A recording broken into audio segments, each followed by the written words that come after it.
So let's discuss about MapReduce distributed processing framework.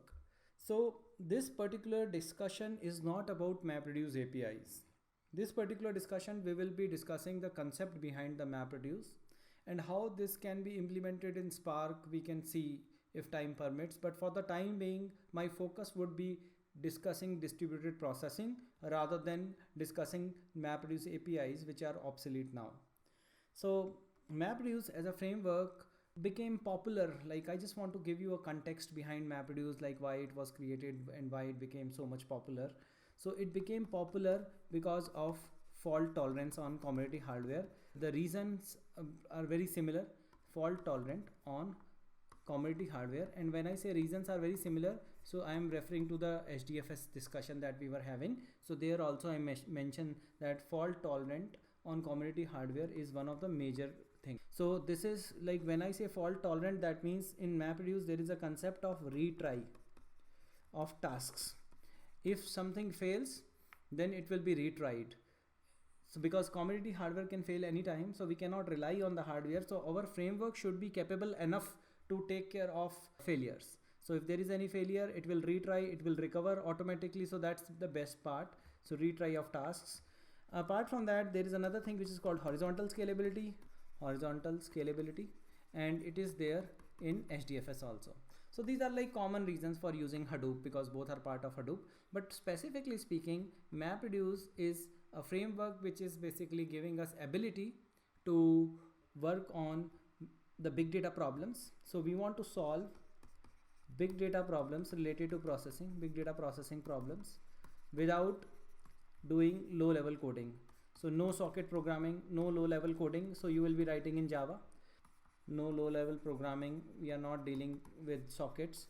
We don't have to worry about the failures. So automatically that will be taken care by the framework.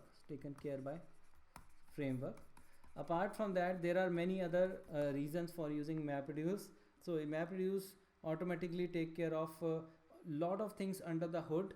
So you focus on writing business logic, or the key component business logic, rather than dealing with other nitty-gritties of working in a distributed environment, partial failures. And so there are so many things: partial failures, or maybe corrupt, there's something like corrupt records or mismatched records. So how do we handle that?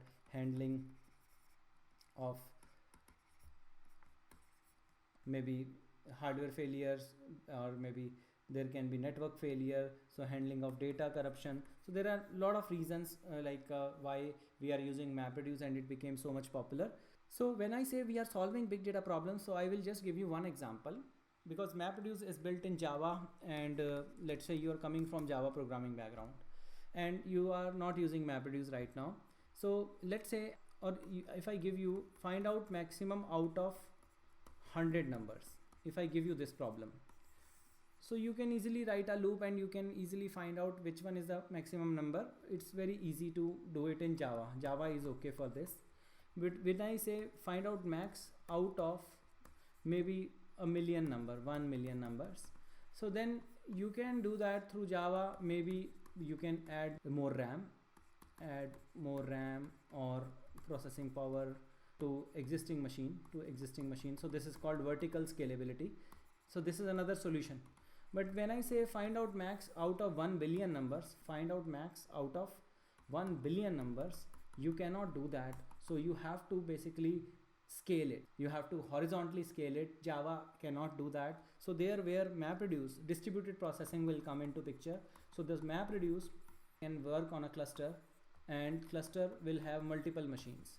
So it will have multiple machines, and MapReduce will run on that cluster, and it will do the distributed processing. So this is very important discussion. Whenever we want to find out max out of large data, or you want to do sorting of large data sets, so these are all big data problems. So this is the big data problems that I am referring to, which cannot be solved through technologies which are developed for a different purpose. Like Java was developed for application programming language, enterprise applications, not for big data. Because big data, when we talk about big data, then we have to see a lot of things. Not just this, but otherwise also we have to see the optimized way of executing the jobs. So hope this gives you an idea that why MapReduce is required.